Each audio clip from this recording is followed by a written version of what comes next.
पर तो यही ख्याल में बिठाया जाता है कि मैं आत्मा हूँ,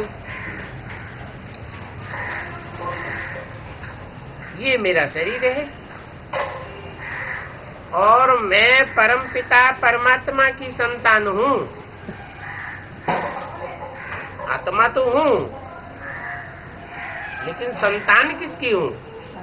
परमपिता परमात्मा की संतान हूँ। तो रचना हूँ या रचयिता हूँ? रचना हूँ। किसकी? परमपिता परमात्मा की। अच्छा, परमपिता रचयिता बनता है?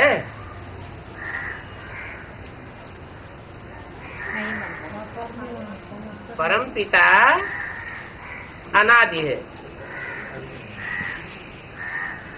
और आत्माएं भी अनादि है, तो रची जाती है। फिर आत्मा रचना कैसे?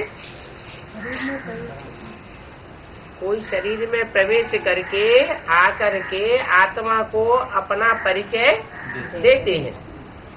आत्मा अपना परिचय समझती है, जानती है, पहले नहीं जानती थी। रचयिता ने जब रचना रची तो रचना हुई, उससे पहले रचना नहीं थी। ऐसे नहीं कि आत्मा नहीं थी, आत्मा तो थी, लेकिन आत्मा को अपने स्वरूप का ज्ञान नहीं था। तो जब से अपने स्वरूप का ज्ञान हुआ तब से कहेंगे कि आत्मा रचना है, परमपिता परमात्मा।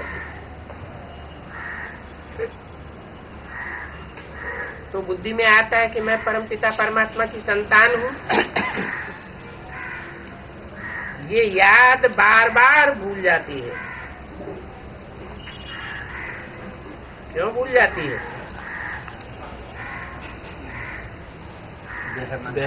क्योंकि 63 जन्म के संस्कार पड़े हुए हैं देह अभिमान में आने के। तो रील घूम रही है, उस घूमती हुई रील में हम बार बार भूल जाते हैं। तो ये बात पहले पहले पूरा याद करना चाहिए। यात्रा पर जब जाते हैं तो कहते हैं कि चलते ही रहो, रुकना नहीं है। तो जल्दी जल्दी मंजिल पूरी हो जाएगी। तो तुमको भी याद की यात्रा पर चलते ही रहना है, रुकना नहीं है, ठहरना नहीं है। माना याद में रहना है, और ये याद ही नहीं करते हैं तो गोया के यात्रा पर नहीं है। याद करते हैं तो यात्रा पर है, याद नहीं करते हैं तो यात्रा पर नहीं है। देह अभिमान आ जाता है और देह अभिमान में रहने से कुछ न कुछ विकर्म हो जाते हैं। ऐसे भी नहीं कि मनुष्य सदैव विकर्म ही करते रहते हैं, नहीं, सदैव विकर्म नहीं करते रहते। माया जब हावी होती है तो विकर्म कराती है। विकर्म नहीं भी करते हैं और याद भी नहीं करते हैं, कोई पाप कर्म भी नहीं होता और याद भी नहीं करते हैं, तो क्या होता है? Time waste. टाइम वेस्ट तो होता है, कमाई तो नहीं करते हैं, कमाई बंद हो जाती है ना।